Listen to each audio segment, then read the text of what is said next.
llegó para darnos sus opiniones, sus comentarios, su análisis. Es el doctor Jesús López Almejo, tu profe de Relaciones Internacionales.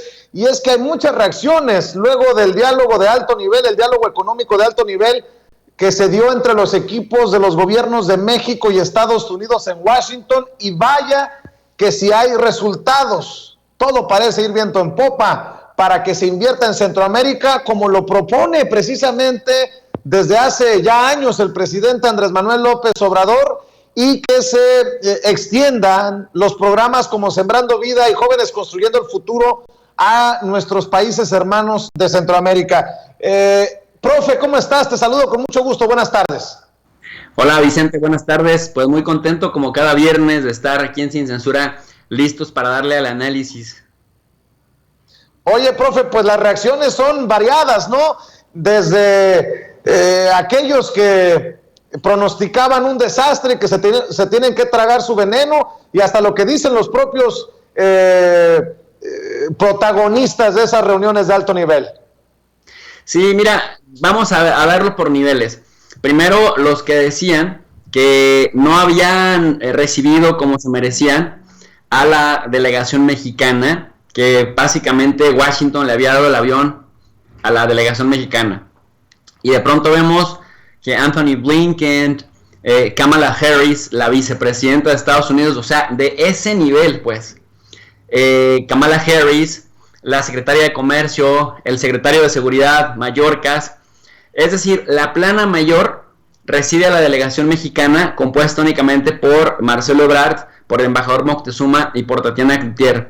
Y además, Vicente, lo anuncian con bombo y platillo. Ya lo decíamos ayer, que no era para menos. México representa el 15% del comercio mundial de Estados Unidos. Imagínate, de 194 naciones, solo México representa el 15%. China el 14.2% y Canadá el 13.8%. Entonces somos por mucho el primer socio comercial. Y además Estados Unidos ya está sintiendo la desventaja frente a China, que pues sigue creciendo como una máquina a todo vapor. Y Estados Unidos ya se dio cuenta que tiene que aprovechar esa ventaja competitiva que tiene para dinamitar la economía o dinamizar la economía con Estados Unidos, con México y con Canadá, que juntos le representan pues el 30%, una tercera parte de su comercio pues se da en la región. Para México pues no es cosa menor, porque finalmente México exporta hasta el 89% de sus productos a Estados Unidos, nuestro mercado natural. Y entonces, aunque haya división, de pronto haya racismo, haya desencuentros, pues nuestra realidad geográfica, y de ahí la importancia de entender la geopolítica, nos sujeta a Estados Unidos y en buena medida también a Canadá. Y Vicente, pues para quienes decían, ya ves que rápido el tiempo pone a la gente en su lugar, cuando se sienten grandes analistas y cuando nos dicen que están en desacuerdo con todo lo que decimos acá en las plataformas digitales, pues el tiempo los pone a cada quien en su lugar. Y yo me moría de risa viendo todavía hoy a Kamala Harris tuiteando, diciendo: recibimos a la delegación mexicana, nuestros socios, nuestros aliados, con quienes vamos a impulsar procesos de desarrollo regionales. Es como de, bueno, mira, si te dan el avión, y hasta la vicepresidenta un día después sigue presumiendo el encuentro. En segundo lugar, me parece lamentable, de verdad me parece lamentable, que la oposición, así con su cabeza hueca, con su mirada perdida y con su timbre de voz chillón, salgan a vociferar maldiciones a la vestimenta de la señora Tatiana Cloutier. Me parece que cuando les faltan argumentos de peso, argumentos estructurales, hablar de cuestiones más técnicas, como el impacto de estas estrategias económicas, empezando por evitar que se vuelva a cortar la cadena de suministro, pues a falta de argumentos, hagan actos misóginos y todo el tiempo estén burlándose de la señora Tatiana Cloutier, de cómo se viste, de qué zapatos se pone, de cómo se maquilla.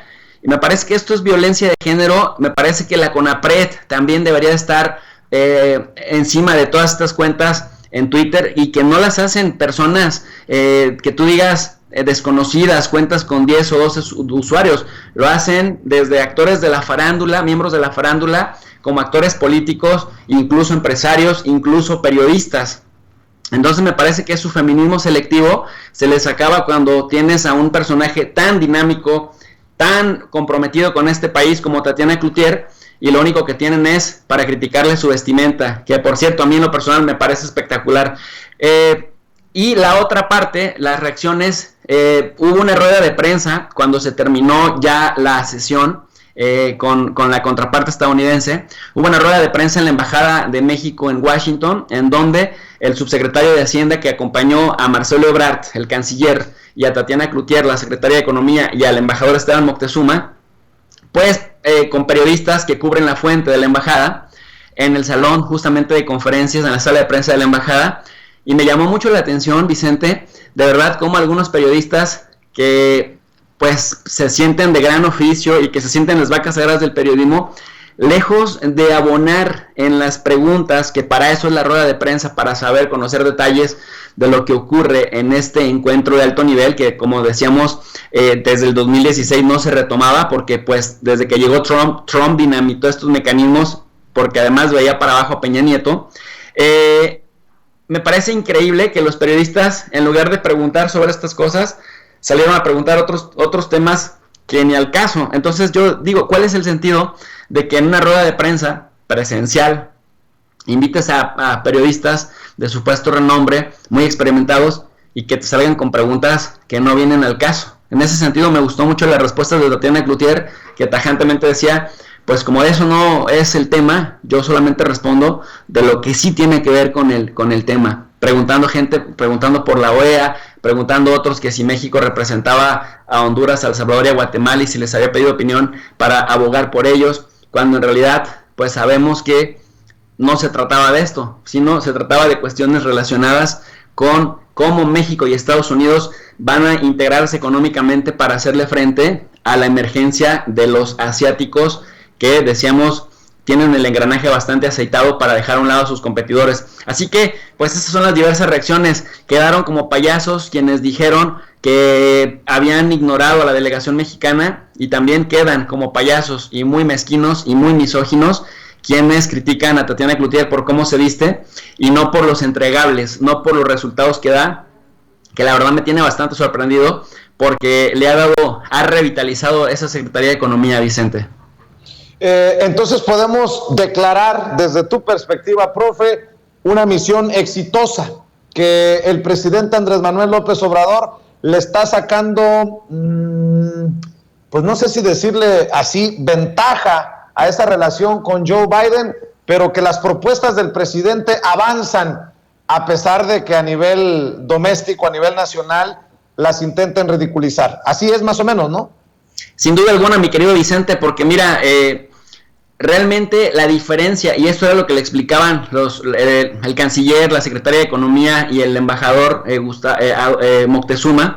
Esteban Moctezuma, les explicaban justamente que a diferencia de otras reuniones, en la próxima vez que se encuentren en este diálogo económico de alto nivel, que por eso es diálogo de alto nivel, tienen que tener entregables, concretos. Nada de que, oye, nos gustaría que en algún momento pudiéramos integrarnos, nos gustaría que en algún momento revisaran nuestro programa de Sembrando Vida o de Sembrando Esperanza o nuestro programa de invertir en Centroamérica. No, aquí ya no es especulación, aquí ya esto es lo que acordamos, ¿en cuánto tiempo lo tenemos listo? Bueno, en 3 meses, ¿qué porcentaje de esto vas a entregar ya concreto como resultado material?